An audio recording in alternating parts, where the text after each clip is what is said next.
In our backyard, we do deep mulch. And one thing that kind of turns people off to homesteading is that it makes your place look like a farm. And that's just part of life if you're going to produce your own food.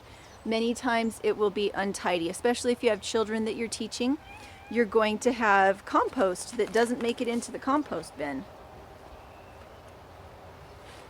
And that's just kind of part of what happens.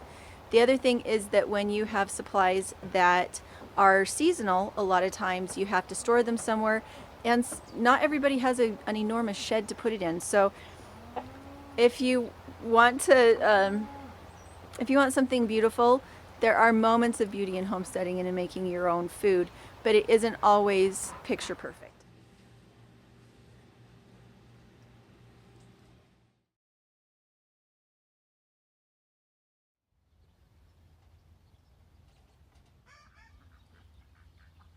Hey guys, so today I wanted to talk about the preps that I'm making and the preps that cause me a little bit of anxiety if I don't have them in place, and that is just animal feed. If you guys are homesteaders, I think a lot of times we feel a lot of confidence in having our animals, and because they're a continual renewable source of food, we've already been doing the homesteading, we know how to raise the animals, and we're good to go.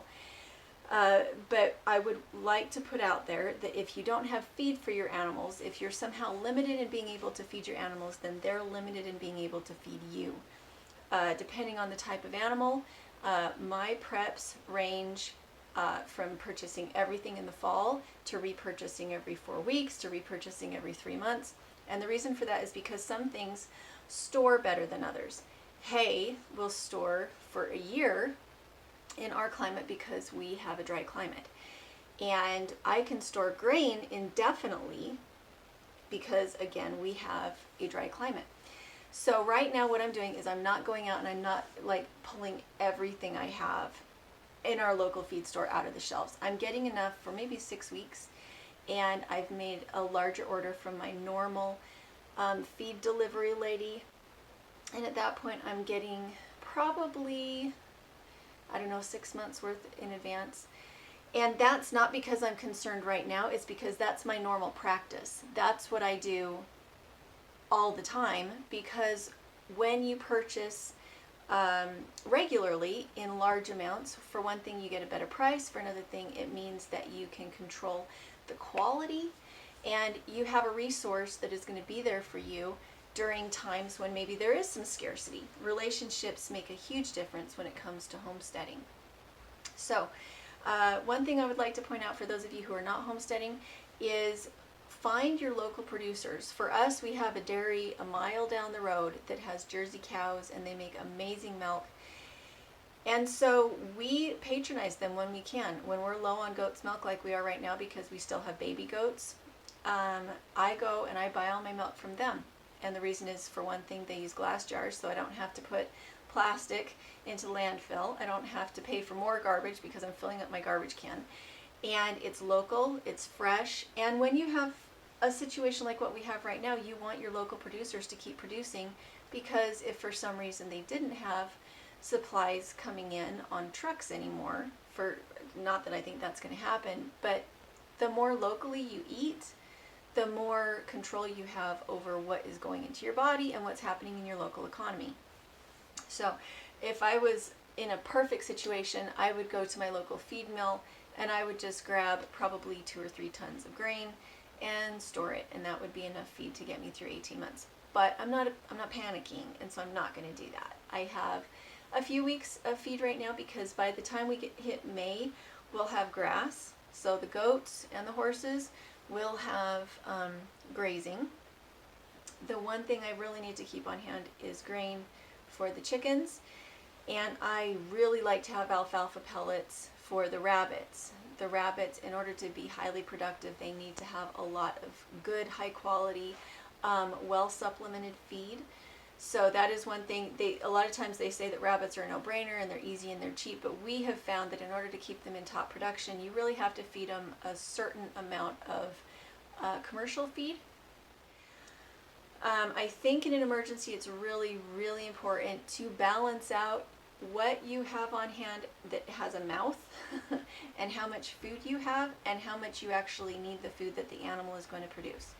If you have enough animals that you can eat and have a little bit extra, that's how many you want. You don't want to keep enough animals to feed your whole neighborhood, because if you do that, you have to store that much feed. You want to store the amount of feed that you need so that you don't have it going bad, and also so that you're not maxing out the amount of money that you have on hand to take care of your family's other needs. So we are down to our very bare bones basics. We have, well, I guess except in milk goats. We have a few more milk goats that are due right now, and we're waiting to see who our favorites are. So here in a few months, we'll sell the extras, and then we'll probably have 3 milk goats on hand, and that's it. Right now we have 5. So I like to stagger my animals in breeding so that I always have something going in the freezer and something being born, so that it's a cycle instead of having a glut. Because when you have a glut, your freezer's not big enough, and suddenly you don't have enough animals to breed because you butchered them all. So it's very, very nice to keep a rotation going. So currently right now, one thing that I'm a little bit anxious about is that the horses just came home. The horses eat a lot of hay, and we don't have a lot of property. So I'm thinking happy, purposeful, very aware thoughts of what I'm going to be doing about horses in the near future.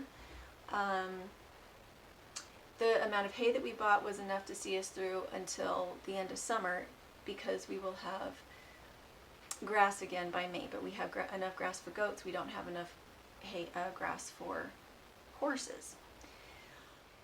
I don't know what's going to happen in the future, but I would admit that that is my big knee-jerk reaction when I see that there might be a little bit of a delay in things being restocked, is make sure that I have my animal feed, because if I have my eggs, my milk, and my meat, which we have full freezers right now, plus breeding rabbits, plus goats,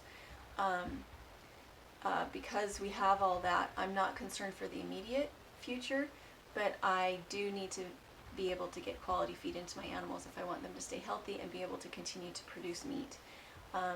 And just because rabbits are super efficient and super effective at making meat doesn't mean that you need to have 500 rabbits to feed your family. If you have too many livestock, more livestock than you can easily take care of, what will happen is you'll have more deaths, you'll have more losses, you'll be less efficient. If you're keeping things from nostalgia instead of keeping them because you need them, those are animals that are taking more feed, and your time, even more importantly, your time is important in efficient management of your livestock. And if you're spread too thin, taking care of too many non-essential animals, then your actual essential animals are going to be the ones that suffer. And so you need to eliminate anything that is not essential, put it in your freezer, sell it down the river, do what you need to do in order to make your time as effective as possible. So hopefully that was helpful. I'll talk to you later.